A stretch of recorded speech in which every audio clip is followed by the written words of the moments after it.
Ladies and gentlemen, today we're going to be covering the Caro-Kann Gambit as well as all of the other Caro-Kann sidelines that you may encounter. This is the final video in the Caro-Kann series. All of the other variations are covered and you can find them in the Caro-Kann playlist. Let's get started. So let's talk about the Caro-Kann Gambit first of all. It's very similar to the Tennyson Gambit, which some of you may know. And the point is that after d5 and knight f3, you're going to take the pawn and white's going to play knight g5, which looks like a very odd move. The point is, if you capture this pawn, your opponent is going to recapture with the bishop, and now it's very easy to blunder the game right away. For example, if you played the very obvious h6, trying to kick this knight out, you immediately run into this knight takes f7 check, you capture the knight with the king, you're going to get hit with bishop g6, and you end up losing the queen. So for two pieces, your opponent wins the queen. Obviously, this is a favorable position for white, and this position is pretty much resignable. The same thing happens after knight f6, after knight takes f7, king takes, and bishop g6, and you end up losing the queen. So how do we avoid this? The main move, that stops this from happening is knight d7, and this runs into a very theoretically difficult line that even if you follow properly, you're going to end up in a very weird position where you're just a little bit better, but it's very difficult to play as a human being. And I think that we can avoid this completely and make white regret choosing to play this gambit. The way we're going to do that is by playing the very simple knight f6 after the move knight g5. Now, this seems like a very odd move considering you can just take this pawn for free, but at the end of this line, you're going to be a little bit better just because white has wasted a couple of tempi moving this pawn to d3 and moving this knight to g5. You're going to be a little bit better, and at the very least, you're going to be completely equal. And as a Caro-Kann player, this is pretty much your dream to equalize by move 4. So I'd say this is the ideal response. You don't have to face any complications. You can play in the style of the Caro-Kann, and you put your opponent in a very boring position, which is exactly what Gambit players don't like. So you're going to be taking them and making this game very difficult for them to play. Let's talk about a couple of moves. So a very quick mistake that white can make is to take this pawn, after which you're simply going to capture the queen, the king captures, and then you're going to play h6. At this point, there's no, knight takes f7 sacrifice, because first of all, this bishop cannot give you any checks, and second of all, this queen has already been traded off. So there's nothing to worry about. You just kick this knight out, and then you win a free pawn. At that point, you're going to be completely winning. If your opponent decides to capture with the knight, you're going to capture the knight, pawn takes, capture this queen. Now this king cannot castle, and then you continue very simple development from there. I'm going to show you guys an example of what this line could kind of lead to. So we have some very simple development. If a4, just respond with a5 and, put your bishop out. And then you can play knight c5. And the point is you're going to play bishop e6, trade this bishop off, recapture the knight, and then this knight can go either to f4 or d4 and be very comfortable in either spot. The engine evaluates this as slightly better for black. I completely agree. One of the top engine moves for white is actually king e2. And as you can imagine, this is absolutely impossible to find if you're playing this against a human being. And you're going to encounter something like rook e1, after which the engine evaluates this as already minus 1 point something because you can just play bishop e6. Pieces are better placed, and if the straight occurs, you're going to have a very nice outpost square for the knight on the d4 square. This is literally all you need to know for the Caro-Kann Gambit. Okay guys, this covers the Caro-Kann Gambit. Now let's talk about the move knight e2. So knight e2 is a very interesting move because it transposes into different variations of the Caro-Kann. An example of this is d5. Here your opponent might play e5, and in that case you're going to simply follow up with c5. Now you get a sort of Caro-Kann advanced Panov Botvinnik variation. After all of these trades, you're going to simply play bishop f5. Now you just have a regular Caro-Kann advanced variation where you've traded off the c-pawn, and you're going to be completely fine from there. So actually, we're following a game played between Konstantin Sakayev and Sergei Mavsisyan, and they played into a very quick draw. After bishop g6, bishop g5, knight e7, this is a slight inaccuracy, but it's incredibly difficult to punish. For example, the move rook c8 is considered to be slightly better, but good luck explaining why, because these positions are extremely complex. It may not seem like it, but very small nuances can dictate sort of the pace of the game.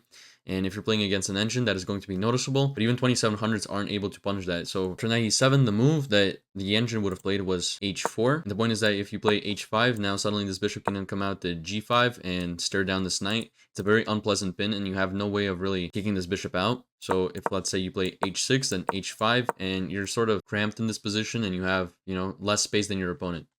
But basically, that did not happen. We had a bishop g4 immediately, and after h6, the straight occurred, and after castling, they agreed to a draw. Now, of course, your opponent might not just push this pawn and might just straight it. And in this case, you end up in a Caro-Kann exchange variation with a knight being on e2, which is a somewhat legitimate line, and there's nothing really to worry about. You're going to develop like you normally would, and if you don't know how to play against the exchange variation of the Caro-Kann defense, I strongly suggest you check out the video that will be linked right above me, and that should help you navigate the position if you ever encounter it. And that really covers everything to do with knight e2. I'd say that this is a very interesting approach from white, but it leads to the positions you're going to be familiar with anyway, so it's nothing to worry about. Now let's cover bishop c4. So this is a line that you might encounter. This is known as the Hillbilly attack. It's not an extremely legitimate line, but it does pose some threats. So we're going to respond with d5. If this trade occurs, then you're going to be completely winning. However, there is a tricky line here, which not a lot of people know. For example, here you can immediately play bishop b3. This has been played in a couple of Grandmaster Blitz games. The point is, if you take this pawn, your opponent has the immediate queen h5, and if you pre-move this like you would in a blitz or a bullet game with just a knight f6 move, you're going to get checkmated very quickly, or at least you're going to end up in a very much losing position. So I'm just going to play what the engine recommends here. Yeah, just a simple d4 move. Now your king is in the center. It prevents the development of your queen or your bishop. That is not the arrows I meant to draw. And it makes it very difficult for you to play against this. Obviously, this is a position you would like to avoid. So the way to avoid this is just to play g6. Now your opponent has nothing, and you're just up an extra pawn. Now after g6, the line doesn't end there. Let's say your opponent plays, queen e5, which is sort of the line that everybody faces when they first started out playing chess in the wayward queen attack. You're going to simply respond with knight f6 and no more attack for white. You're up an extra pawn, and you should be good from there. Of course, if none of this happens and you just get a simple trade with bishop b3 or even, let's say, bishop b5, you're going to have a very regular game and nothing really changes beside the fact that you're a little bit better because you forced a tempo out of white with moving to the bishop c4 and then moving into b5 or back. Last but not least, let's cover the move c4 on its own without the bishop being developed. This is known as a Pseudo-Panov variation, and it's very similar to the Panov. You're going to play in a very principled way. There are some sort of tricky lines that you have to avoid. So after d5, you're going to get something like this every time. And then you can technically take this pawn right now, but then you get knight c3 and you get a sort of Scandinavian type of situation where white gets quicker and easier development. So we just play knight f6. Of course, knight c3 here is the most popular move. In this case, you simply take this knight and then the line goes on from here. You get very easy development. The move I like is g6 in this position. A lot of people play e6. I personally would prefer to keep this bishop open for the time being. You can play g6, fianchetto this bishop. You're going to get a structure that is very similar to the regular Panov. And if you watch my video on the Panov, you will know that I recommend the line with g6 followed by bishop d7. You might encounter queen a4 here. You simply play queen d6. Of course, none of these trades scare you if this is to happen. You would be a lot better here, I'd say, because this is a nice square for this knight. And you have the bishop here. A move that might come to mind is something the sort of knight e4. You can simply respond queen e6. Now this knight is pinned. If your opponent tries something crazy like knight d4, you actually just simply take this knight with check, since this knight prevents the queen from protecting the e4 knight, and now you're just up an entire piece for free, and your opponent is in check. But pretty much the game continues normal from here. You're going to play bishop g7, and from there the development is simple. You're going to castle, play bishop d7, try to trade these pieces off probably, and both players have equal chances in that position. Of course, after knight f6, there's a different line, which has been the more popular sort of line played recently. It's been played by a bunch of grandmasters, and it's queen a4 check. And the point is that it's very easy to fall into the trap of playing bishop d7 because it looks like you're putting pressure on the queen. But simply queen b3, and now there's no way to protect this b7 pawn without going back to c8. And at this point, the queen has developed itself to b3, and you're pretty much wasted an entire tempo. That's sort of white's main objective.